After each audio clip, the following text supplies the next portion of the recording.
श्री चैतन्य मनोभीष्टं स्थापितं येन भूतले स्वयं रूप कदा मह्यं ददाति स्वपदान्तिकम्। नमो विष्णुपादाय कृष्णप्रेष्ठाय भूतले श्रीमते भक्तिवेदांत स्वामिनिति नामिने। नमस्ते सरस्वती देवे गौरवाणी प्रचारिणे निर्विशेष शून्यवादी पाश्चात्य देश तारिणे। जय श्री कृष्ण चैतन्य प्रभु नित्यानंद श्री अद्वैत गदाधर श्रीवासादि गौर भक्त वृंद। हरे कृष्णा कृष्णा कृष्णा हरे हरे, हरे राम राम राम हरे हरे। जय श्री प्रभुपाद की जय, अनंत कोटि वैष्णव वृंद की जय। हरे कृष्ण। तो हम लोग आज का सेशन स्टार्ट करते हैं।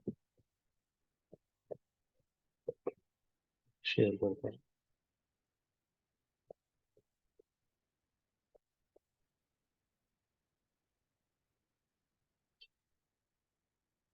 तो आज हम लोग कल पढ़े थे कि वासांसि जीर्णानि यथा विहाय नवानि गृह्णाति नरोपराणि तथा शरीराणि विहाय जीर्णानि यानि संयाति नवानि देहि।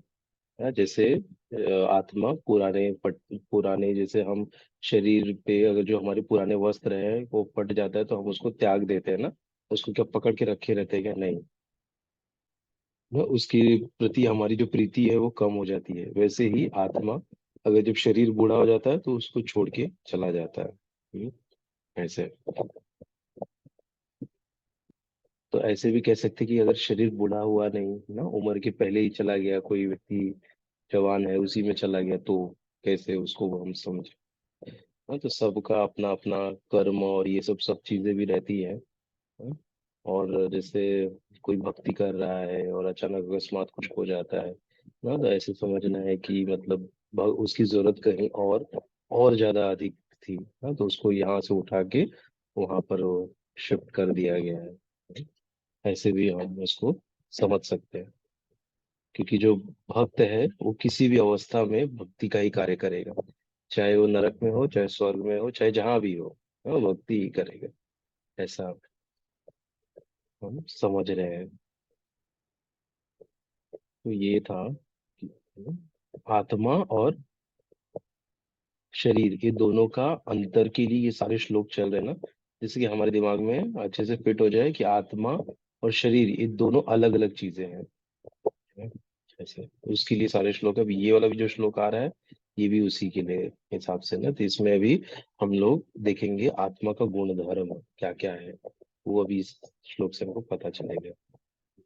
नैनं छिन्दन्ति शस्त्राणि नैनं दहति पावकः न चैनं क्लेदयन्त्यापो न शोष्यति मारुतः। नैनं छिन्दन्ति शस्त्राणि नैनं दहति पावकः न चैनं क्लेदयन्तापो न शोष्यति मारुतः।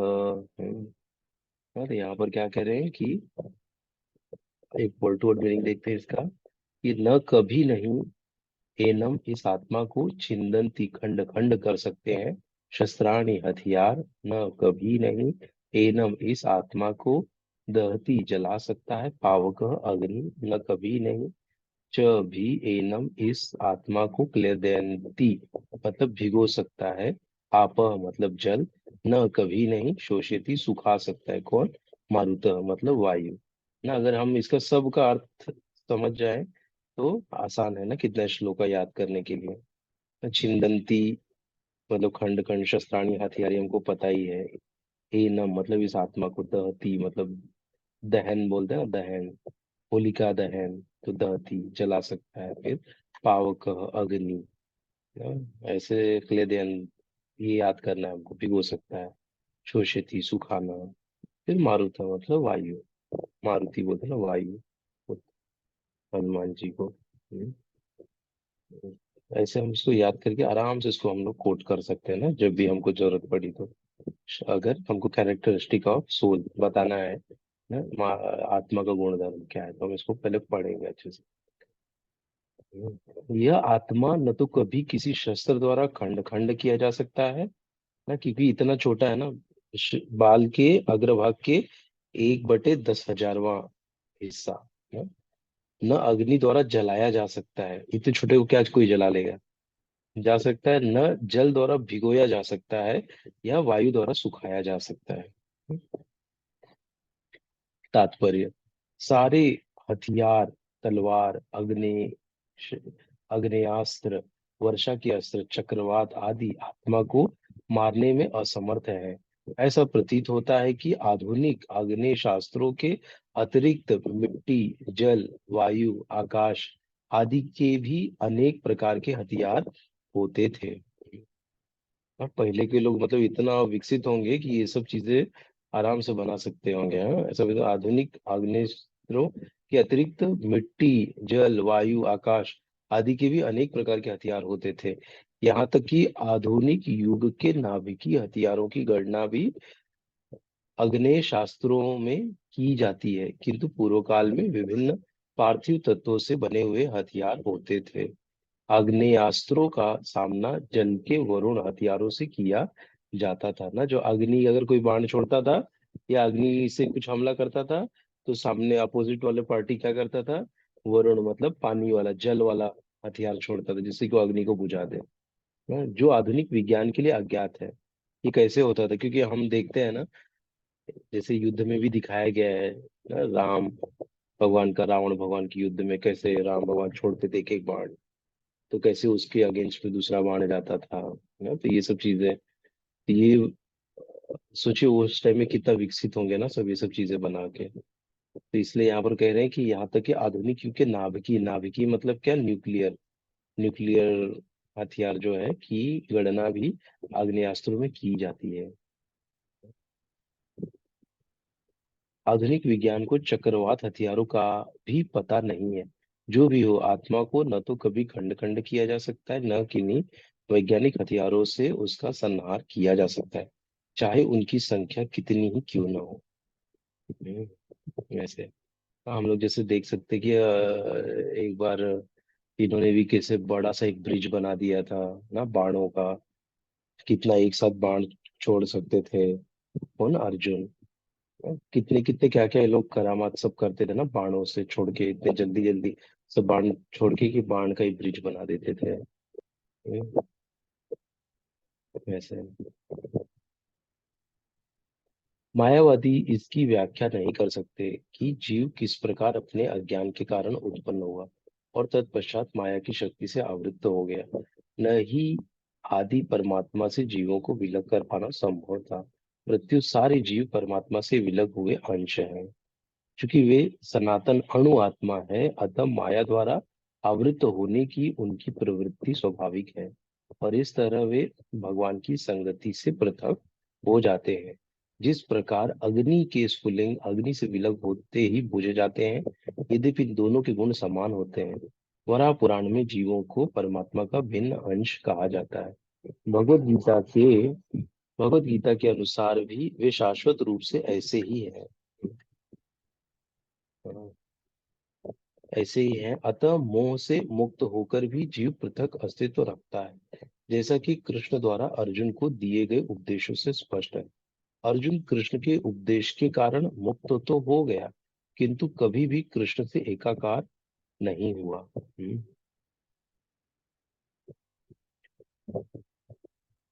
भगवत, एक बार फिर से पढ़ते हैं, भगवत गीता के अनुसार भी वे शाश्वत रूप से हैं।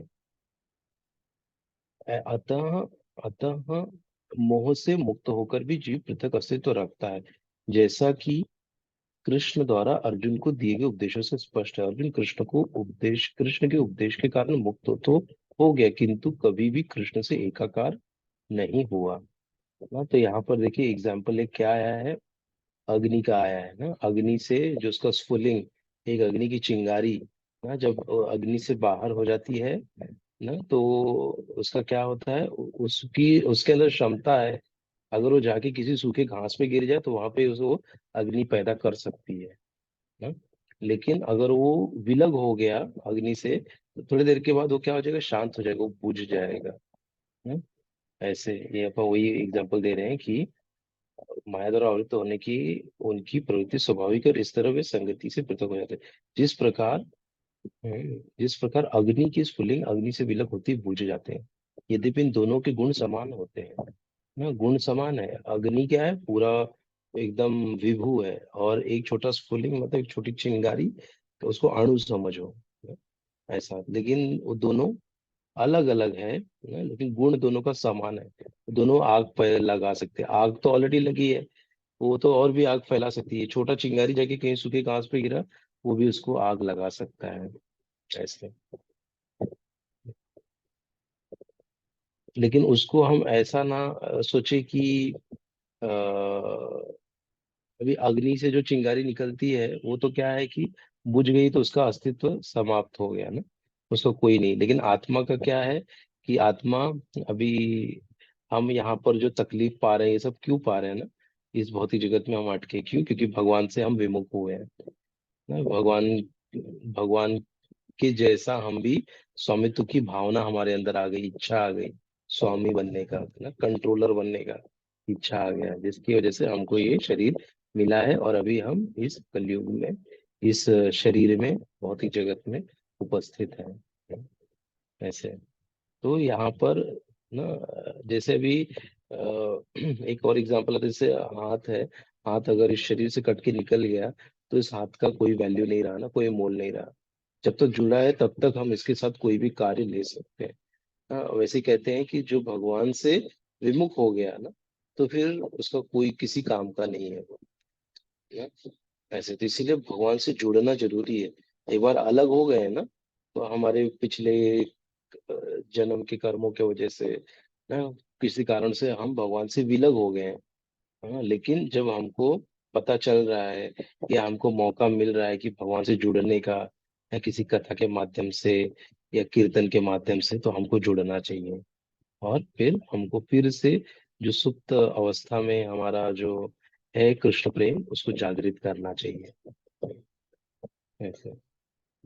और ये सब होता कैसे है, कृपा से ही होता है ना, भगवान की, भगवान के भक्तों की कृपा होगी, ये तभी पॉसिबल होता है। जब भक्त जाके 10 बार बोलेंगे, अरे प्रोग्राम में आओ, प्रोग्राम में आओ, चलो थोड़ा सत्संग हो रहा है, सत्संग में प्लीज आओ, आओ एक बार खाली देख के जाओ, प्रसाद खा के जाओ ना, ऐसे जब बताते हैं तब जो सोया हुआ जीव रहता है वो जागता है, और वो आता है, उसको आनंद मिलता है। क्योंकि भगवान तो सबको आनंद प्रदान करने के लिए ही है। भगवान के बारे में जब सत्संग करेगा, उसको देखेगा, सुनेगा, तो ऑटोमेटिक जो सुप्त अवस्था में कृष्ण प्रेम है वो जागृत हो जाएगा।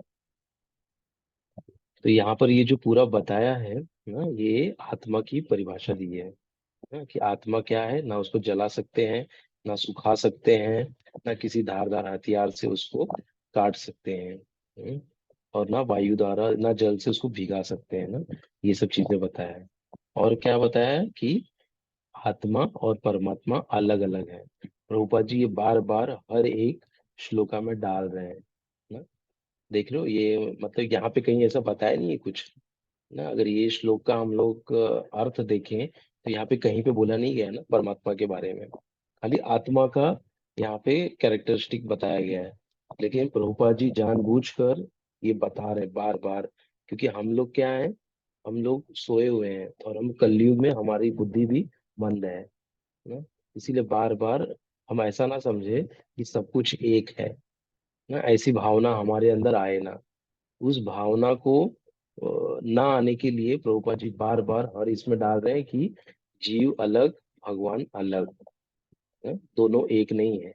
जब वो इस जगत से, जब वो मुक्त होता है, जब वो भगवान के धाम में जाता है, वहां पर भी दोनों अलग रहते हैं, एक नहीं होते हैं। ये बार बार प्रभुपाद जी बता रहे हैं यहाँ पे तात्पर्य में अपने, हाँ, एक नहीं होते। अर्जुन, भगवान श्री कृष्ण ने अर्जुन को ज्ञान दिया, क्या अर्जुन भगवान के साथ एक हो गया क्या ज्ञान लेके? नहीं। भगवान अपने स्थिति में खड़े, अर्जुन अपने परिस्थिति में खड़ा है ना। वो दोनों के एक थोड़ी हो गए, उसको ज्ञान मिल गया पूरा, भगवान से एकाकार हो गया, भगवान से एक हो गया, नहीं ना। वो भगवान का सुन के क्या किया, अर्जुन ने युद्ध लड़ा, तो ये हम लोग यहाँ पर सीखे हैं। तो इसलिए ये याद रखना है हमको कि भगवान, और भगवान विभु है, हम अणु है। हाँ, हमारा स्वरूप है भगवान की सेवा करना, ना उनके बराबर बनना, ना उनसे एकाकार होना, ये हमारा हेतु नहीं है हमारे जीवन का। ऐसे। हम्म, और निष्काम सेवा करना भगवान का ना, बिना किसी हेतु के भगवान की सेवा करना, ये जब हम करेंगे तभी हम लोग भगवान के धाम में जाने के लायक बनेंगे। ठीक है।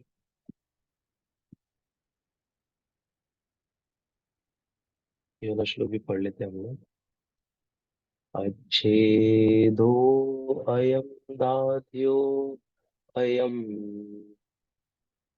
अ- अयम अक्लेद अशोष्य एव च नित्यः सर्वगतः स्थाणोर्चलो अयम सनातनः। हम्म, इसका अर्थ पढ़ते हैं हम लोग।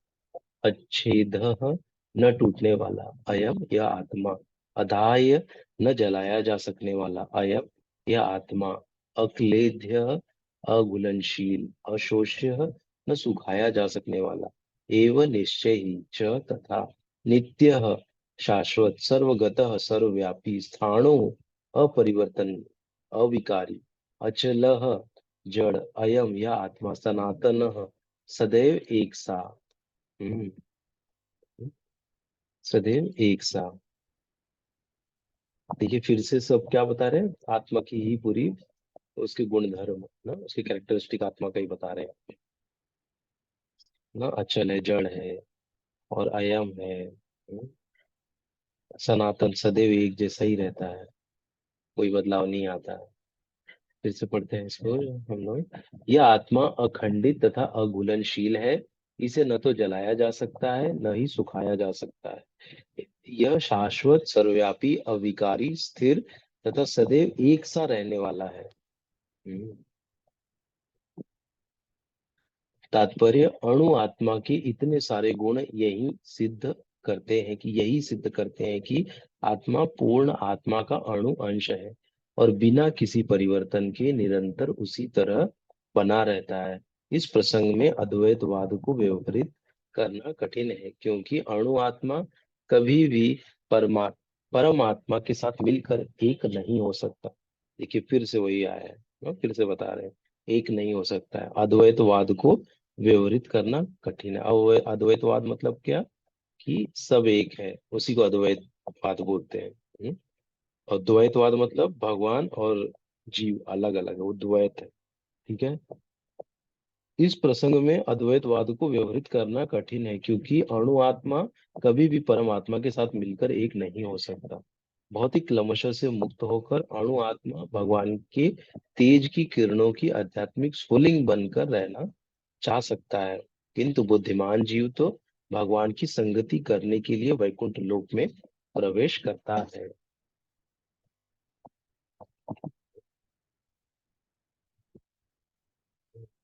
मुक्त होकर अणु आत्मा भगवान की तेज की किरणों की आध्यात्मिक स्फुलिंग बनकर रहना चाह सकता है ना। जैसे है ना कि भगवान के जो तेज निकल रहा है ब्रह्म ज्योति, उसके अंदर जाके वो शेल्टर ले सकता है। तो वहां पर जैसे जो ऐसे ध्यान साधना में ऐसे बैठे हैं, बहुत खाली बस शांत रस में जो रहते हैं, तो वो लोग वहां जाकर रहते हैं। लेकिन क्या है कि अगर जो अकेला रहता है ना जीव, तो उसको अगर साथ में कोई है नहीं, तो वो ज्यादा दिन तक रह नहीं सकता है ना। और उसके साथ में कोई चाहिए, तब उसका ना कोई सेवा चाहिए, कोई लोग चाहिए, तब उसका मन बना ले। अकेले रह के भी ज्यादा दिन तक अकेला व्यक्ति रह नहीं सकता है। तो वो जाते हैं शांत रस में, भगवान की जो ज्योति है, भगवान के शरीर से जो आभा आ रही है, बस वहीं पे वो लोग रहते हैं। और वहां से धीरे धीरे उनका मन वो हो जाता है, तो वापस से वो आ जाते हैं। लेकिन जो भगवान के धाम में चला गया ना, जो वैकुंठ लोक में प्रवेश कर लिया, जिसको भगवान की संगति मिल गई, तो वो कभी वापस आना नहीं चाहेगा। ऐसे। किंतु बुद्धिमान जीव तो भगवान की संगति करने के लिए वैकुंठ लोक में प्रवेश करता है। हम्म। सर्वगत शब्द महत्वपूर्ण है, क्योंकि इसमें कोई संशय नहीं है कि जीव भगवान की समग्र सृष्टि में फैले हुए हैं। वे जल थल वायु पृथ्वी के भीतर तथा अग्नि के भीतर भी रहते हैं। जो ये मानता है कि वे अग्नि में स्वाहा हो जाते हैं, हाँ, यह ठीक नहीं है, क्योंकि यहाँ क्योंकि यहाँ कहा गया है कि आत्मा को अग्नि द्वारा जलाया नहीं जा सकता। अतः इसमें संदेह नहीं कि सूर्यलोक में भी उपरी उपयुक्त प्राणी निवास करते हैं। यदि सूर्यलोक निर्जन हो तो सर्वगत शब्द निरर्थक हो जाता है।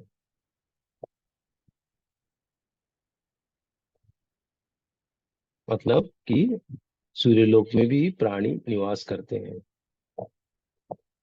नहीं तो सर्वगत बोले ना, एक सर्वगत शब्द का महत्वपूर्ण क्यों है? क्योंकि इसमें कोई संशय नहीं कि जीव भगवान की समग्र सृष्टि में फैले हुए हैं।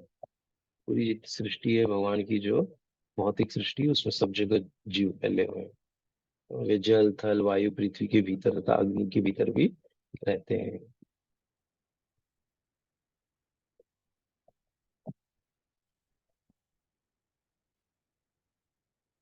तो यही है इसमें मेन कि सब जगह है और सर्वव्यापी है। और आत्मा, आत्मा के बारे में आप बता रहे हैं, इसे न तो जलाया जा सकता है, न ही सुखाया जा सकता है। देखो हम लोग अगर इसको देखें तो ये सब चीजें क्या बता रहा है हमको ना? अगर इसको हम लोग ऊपर से अगर देखें, अभी इसको जो हमने अभी तक पढ़ा है, जो समझा है, अखंडित, अघुलनशील, शाश्वत, सर्वव्यापी, अविकारी, ये शब्द किसके लिए यूज हुए हैं? हाँ, परमात्मा के लिए ना, भगवान के लिए यूज हुआ है ये सारे शब्द, जो कि आत्मा के लिए भी यूज हुआ है ना। इसको देख के ही पब्लिक को क्या सब इसको सोच सकते हैं, अरे आत्मा और परमात्मा तो एक ही है। क्योंकि जो यहाँ पर कैरेक्टरिस्टिक्स दिख रहे हैं, जो गुण धर्म दिख रहे हैं, यही तो परमात्मा के भी है। तो दोनों में अंतर क्या है ना? जो देखने वाले सुनने वाले वो तो यही बोलेंगे ना। अगर ये सब चीजें अगर नहीं पढ़े हैं ना, तो कितना मतलब प्रभुपा जी ने डाला है करके ना, हमको पता चल रहा है कि कैसे आत्मा और परमात्मा दोनों अलग अलग है, एक नहीं है। इसीलिए बोलते हैं ना कि ये जो शास्त्र है ना, हमको किसी अच्छे इससे सुनना और पढ़ना चाहिए ना।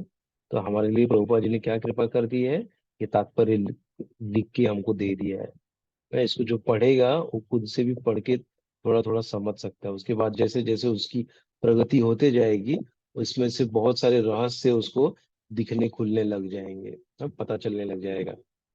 हम्म, ऐसे। तो ये चीज है ना, इसीलिए हमको ये बार बार प्रभुपा जी बता रहे हैं ना, अद्वैतवाद का बार बार खंडन कर रहे हैं। हम्म, हम्म। किसी को कोई प्रश्न है?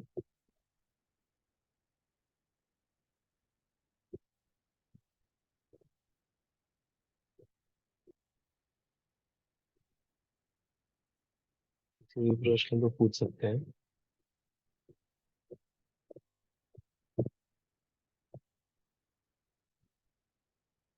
ठीक। तो आज नित्यानंद त्रयोदशी है।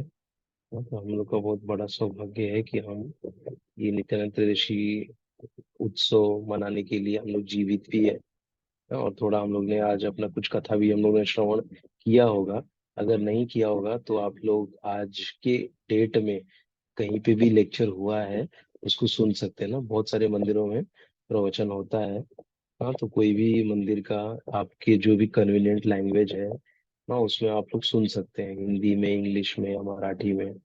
सुन के उसको श्रवण करिए ना, आज के दिन में सुनना बहुत जरूरी है भगवान नित्यानंद प्रभु की बारे में। नित्यानंद प्रभु की कृपा से ही हम भक्ति में दृढ़ बनेंगे, हमारी निष्ठा आएगी हमारे अंदर, और बहुत सारे ऑब्स्टेकल्स वो दूर कर देंगे। और भगवान को पाने के लिए डायरेक्ट नहीं पास जा सकते हम लोग, इनकी कृपा हमको बहुत जरूरी है, नित्यानंद प्रभु की। ऐसे। और भगवान ने, जैसे हमने लास्ट टाइम पढ़ा था ना, ये वाला चैतन्य भागवत, उसमें बताया था कि कैसे भगवान जी ने दोनों को, हरिदास ठाकुर को और नित्यानंद प्रभु को, कार्य दिया था कि जाओ और हरि नाम का प्रचार करो, और सबसे भीख मांगो। क्या भीख मांगो? कि हरि नाम लो। ये भीख मांगो सबसे जाके। ऐसे। आज मैं नंद दुलाल प्रभु जी का श्री श्री राधा गोपीनाथ मंदिर में लेक्चर था, तो उसमें सुन रहा था। तो उसमें एक बहुत अच्छा उन्होंने कोट किया कि उनको क्या मिला, बोले चैतन्य महाप्रभु उनको इंस्ट्रक्शन दिए कि प्रति घरे गिया, मांगो यही भिक्षा, बोलो कृष्ण भज कृष्ण, कर कृष्ण शिक्षा। ऐसे कि सबके घर में जाओ और भिक्षा मांगो। क्या भिक्षा मांगो? बोलो कृष्ण भज कृष्ण। भज कृष्ण मतलब कृष्ण की पूजा करो, और फिर कर कृष्ण शिक्षा। और बोले कि जो भौतिकवादी है ना, वो किस पूजा में लगे हैं?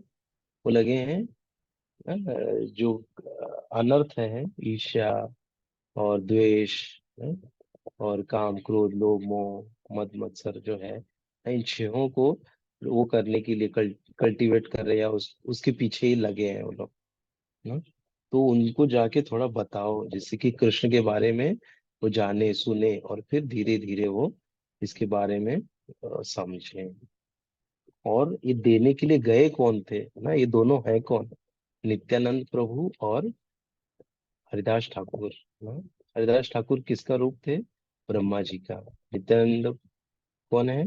बलराम जी ना, जो कि आध्यात्मिक जगत के हैं, मेन है, समझ लीजिए।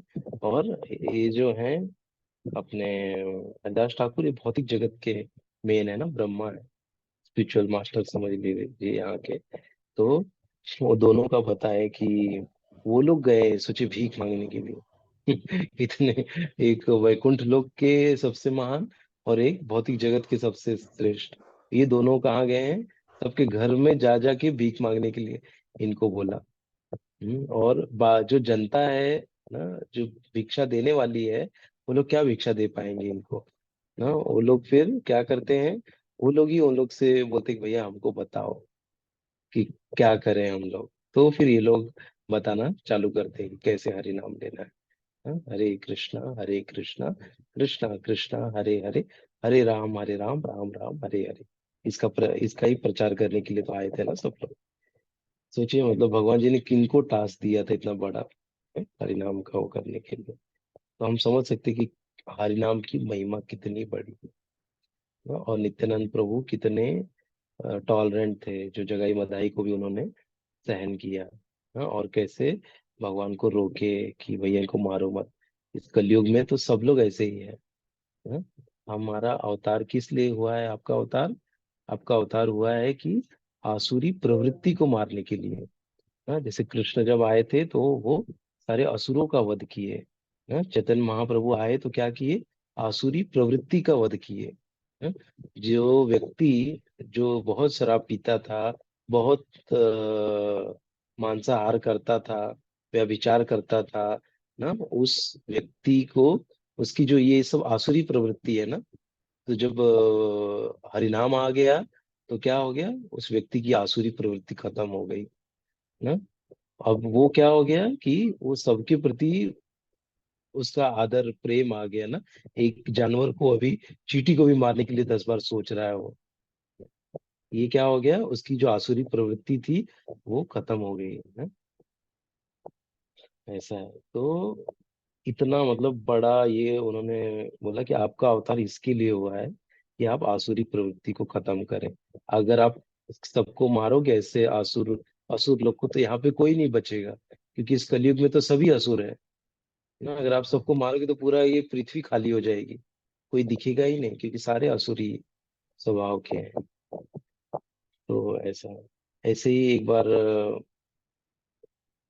राधानाथ महाराज को मेनका गांधी एयरपोर्ट पे मिली थी। तो वो देखिए महाराज जी अपना चैंटिंग कर रहे थे, हरे कृष्णा हरे कृष्णा। तो आके पूछती हैं कि इतने सारे जानवर मारे जा रहे हैं आप उनके लिए, क्योंकि वो थोड़ा पशु पक्षियों के लिए थोड़ा ज्यादा केयर करती हैं। तो उन्होंने कहा कि आप क्या कर रहे हैं?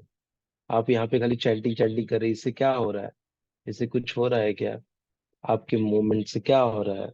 आप तो जानवरों को बचाने के लिए तो कुछ उपाय ही नहीं कर रहे हो। तो फिर राधानाथ स्वामी महाराज बोले कि मैं जो लोगों के अंदर जो आसुरी प्रवृत्ति है, अब वो हटाने का प्रयत्न कर रहा हूँ, क्योंकि एक बार आसुरी प्रवृत्ति हट जाएगी तो ऑटोमेटिक, क्योंकि मैं किसी को बोलूंगा इसको मत मारो, तो आज वो नहीं मारेगा उसको, लेकिन कल जाके मार के खाएगा। हम्म, लेकिन अगर उसकी आसुरी प्रवृत्ति ही नष्ट हो जाएगी तो वो कभी मारेगा नहीं, ऐसा वहां पर उन्होंने बोला उनको। और बहुत इम्प्रेस हो गई, बोले कि बहुत अच्छा आप लोग कर रहे हो, ऐसा। तो ये राधानाथ स्वामी महाराज का जो जर्नी विद इन बुक है, उसमें से ये आया था, ये बताए, पढ़ा था मैंने। तो उसमें उन्होंने ये स्टोरी डाली है। हम्म,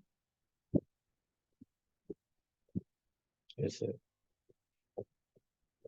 इसीलिए हमको क्या है कि नित्यानंद प्रभु का हमको शरण लेना चाहिए।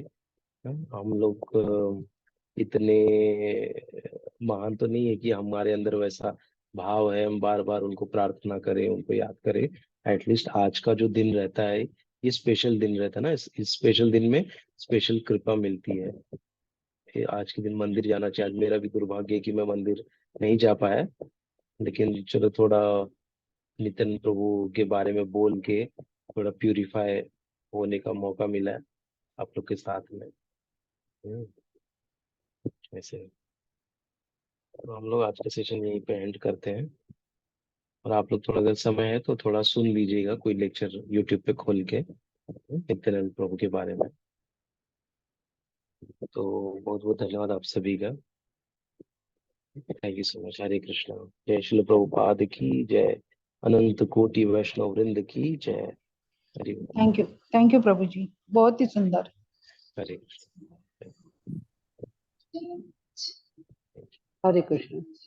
हरे कृष्ण। चलो।